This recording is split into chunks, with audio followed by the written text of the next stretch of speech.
Iran और America के बीच तनाव कम होने का नाम नहीं ले रहा है। राष्ट्रपति डोनाल्ड ट्रंप की लाख कोशिशों के बावजूद तेहरान वॉशिंगटन के सामने झुकने को तैयार नहीं है। ट्रंप स्ट्रेट ऑफ हॉर्मुज को फिर से खोलने के लिए ईरान पर लगातार दबाव बना रहे हैं और इसी को लेकर अब ईरान ने ट्रंप को बड़ा झटका दिया है।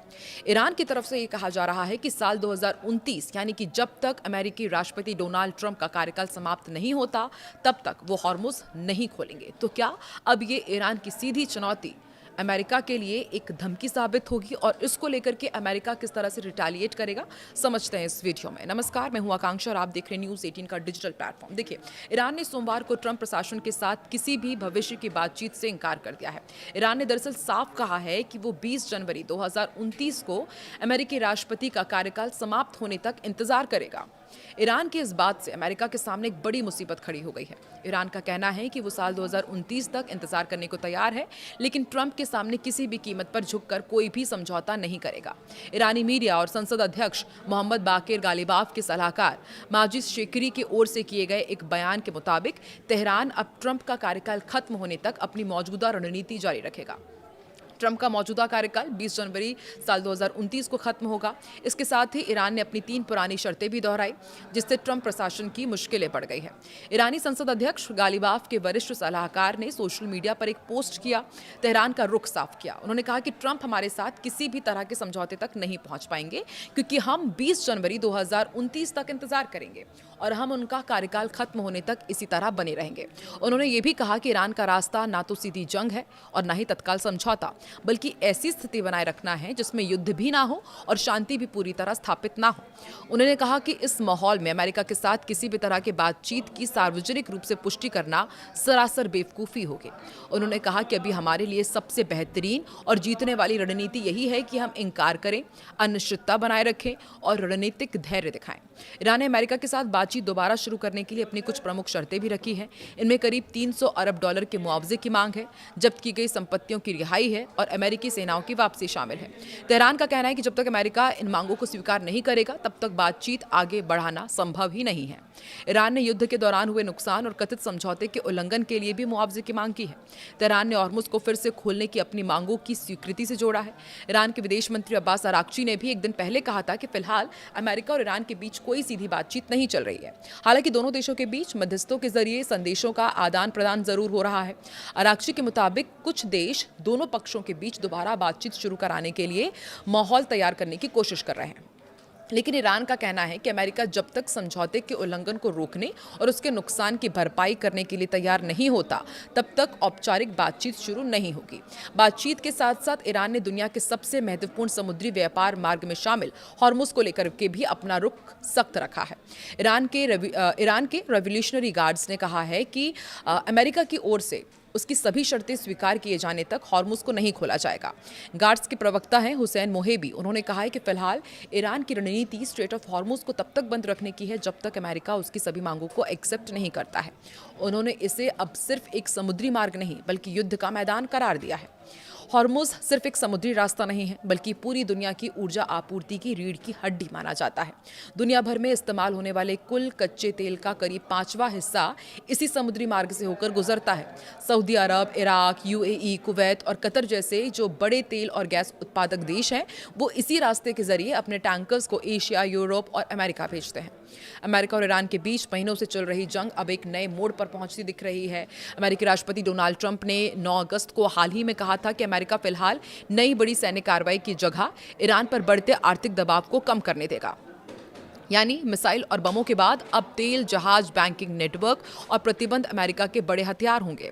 अमेरिका की दरअसल कोशिश है कि ईरान की कमाई घटे, उसके लिए हथियार खरीदना और सेना को चलाना मुश्किल हो जाए और आखिरकार तेहरान बातचीत की मेज पर आने के लिए मजबूर हो जाए। वहीं देखिए ईरान क्या कह रहा है, वो कह रहा है कि जब तक अमेरिका उनकी 3 शर्तों को नहीं मानेगा बातचीत होगी ही नहीं। लेकिन सवाल यही है कि क्या आर्थिक दबाव उतना असरदार होगा जितना ट्रंप उम्मीद कर रहे हैं, क्योंकि ट्रंप की उम्मीद के हिसाब से तो अब तक इस युद्ध में कुछ हुआ ही नहीं है। अमेरिका ने रणनीति क्यों बदली है ये भी अब समझना बहुत ज्यादा जरूरी हो जाता है। देखिए, ईरान के खिलाफ लंबे सैन्य अभियान के बावजूद युद्ध खत्म नहीं हुआ। लगातार सैन्य कार्रवाई में हथियारों और संसाधनों की खपत भी बढ़ रही है। ऐसे में आर्थिक दबाव अमेरिका को बिना बड़े नए हमलों के ईरान पर दबाव बनाए रखने का एक रास्ता देता है। ट्रंप प्रशासन खास तौर पर ईरान के तेल कारोबार को निशाना बनाकर उसकी कमाई रोकना चाहता है। ईरान की इकोनॉमिक्स के लिए तेल बेहद अहम है, ये तो हम जानते ही हैं। और अमेरिका रणनीति का एक बड़ा हिस्सा ईरानी तेल को अंतर्राष्ट्रीय बाजार तक पहुंचने से रोकना है। यहाँ सबसे बड़ी चुनौती चीन है। अमेरिकी चीनी आर्थिक और सुरक्षा आयोग के मुताबिक चीन ईरान के करीब 90% निर्यातित तेल का खरीदार है। चीन की छोटी टीपॉट रिफाइनरी ईरानी तेल की प्रमुख खरीदार है। ईरान ने भी प्रतिबंधों से बचने के रास्ते अपनाए हैं। वो शैडो फ्लीट यानी कि ऐसे टैंकर्स का इस्तेमाल करता है जिनसे तेल की असली उत्पत्ति और खरीदार की पहचान छिपाने की कोशिश होती है। इसके अलावा वैकल्पिक भुगतान और वित्तीय नेटवर्क भी काम करते हैं। मार्च 2026 में युद्ध के दौरान भी एक ट्रैकर के मुताबिक ईरान ने करीब 11,36,000 बैरल प्रतिदिन तेल निर्यात किया, जिसकी अनुमानित कीमत करीब 3.63 अरब डॉलर थी। अमेरिका की रणनीति सिर्फ तेल तक सीमित नहीं है, वो ईरान से जुड़े बैंकिंग, विदेशी मुद्रा और समुद्री नेटवर्क पर भी दबाव बढ़ा रहा है। मकसद है तेल बेचना मुश्किल करना, उसे ढोना मुश्किल करना और उससे मिले पैसों को अंतर्राष्ट्रीय कारोबार में इस्तेमाल करना मुश्किल करना। इस पूरी लड़ाई में हॉर्मुज़ सबसे अहम हो गया है। 11 अगस्त को अमेरिका ईरान के बीच बातचीत में गतिरोध के बीच ब्रेंट क्रूड $88 प्रति बैरल और WTI $82.45 तक जा पहुंचा था।